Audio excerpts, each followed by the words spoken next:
जैसा कि आप सबने देखा होगा, मैंने इससे पहले की 2 वीडियोज़ में समावेशी शिक्षा, उसके उद्देश्य, जेंडर एंड जेंडर डिस्क्रिमिनेशन से रिलेटेड टॉपिक्स कवर किए हैं।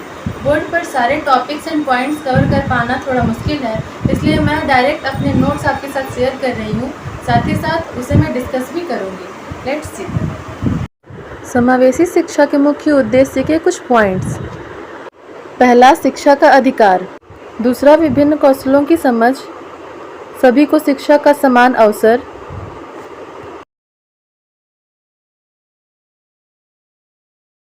सामाजिकता की भावना का विकास। अशक्त व बाधित बालकों की क्षमताओं का विकास। आत्मविश्वास व आत्मसम्मान का विकास करना। चुनौतियों के लिए तैयार करना। असमर्थता से समर्थता की ओर ले जाना। जेंडर से आपका क्या तात्पर्य है? जेंडर विभेद से आप क्या समझते हैं? जेंडर विभेद शिक्षा व्यवस्था एवं विद्यालय में प्रचलित जेंडर विभेद कक्षाई प्रक्रिया को किस प्रकार प्रभावित करता है?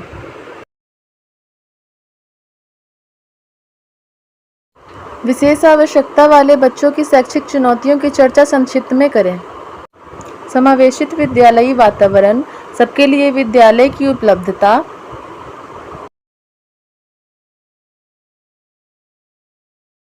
बालकों के अनुरूप पाठ्यक्रम, मार्ग निर्देशन व मार्गदर्शन की व्यवस्था,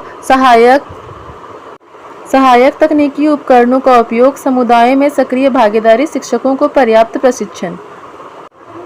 विशेष आवश्यकता वाले बच्चों के संदर्भ में पाठ्यक्रम को अनुकूल बनाने के लिए क्या तरीके अपनाए गए हैं? श्रवण संबंधी अक्षमता वाले बच्चों के लिए शिक्षा। दृष्टि संबंधी अक्षमता वाले बच्चों के लिए शिक्षा। मानसिक अक्षमता वाले बच्चों के लिए शिक्षा। अस्थि संबंधी अक्षमता। अधिगम की दृष्टि में अक्षमता।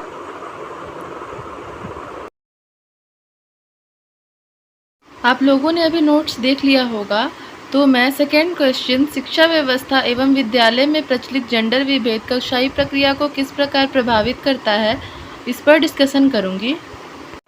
भारत में लिंग असमानता के फलस्वरूप शिक्षा में असमान अवसर हैं और जबकि इसमें दोनों लिंगों के बच्चों पर प्रभाव पड़ता है। आंकड़ों के आधार पर बालिकाओं के मामले में अलाभकारी स्थिति है। बालकों की तुलना में बालिकाएं अधिक संख्या में स्कूल से निकाल दी जाती हैं।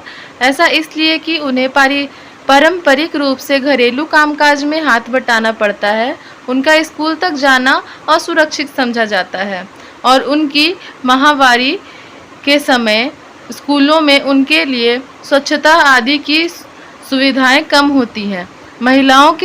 महिलाओं के प्रति लिंग संबंधी रूढ़िवादी धारणाओं के कारण उन्हें घर पर रहने को कहा जाता है और फलस्वरूप बालिकाओं को स्कूल से निकाल लिया जाता है। शताब्दियों से नारी शिक्षा विरोधी समाज ने बालिका शिक्षा के प्रति अरुचि प्रदर्शित कर नारी जाति के प्रति भेदभाव को बढ़ाया है। शिक्षा न होने से अज्ञान के शिकार होने वाली महिलाएं अपने संतान तक को शिक्षित नहीं कर पाती हैं। विशेष आवश्यकता वाले बच्चों की शैक्षिक चुनौतियों की चर्चा। समावेशित विद्यालयी वातावरण का निर्माण होना चाहिए, जैसा कि हमने समावेशी शिक्षा में देखा था। सबके लिए विद्यालय की उपलब्धता होना चाहिए, जैसा कि सबको शिक्षा का बराबर का अधिकार होता है। बालकों के अनुरूप पाठ्यक्रम होना चाहिए। जिस बालक को जिस तरह की आवश्यकता होती है उसके अनुरूप पाठ्यक्रम का निर्माण होना चाहिए। मार्ग निर्देशन व मार्गदर्शन की व्यवस्था होनी चाहिए।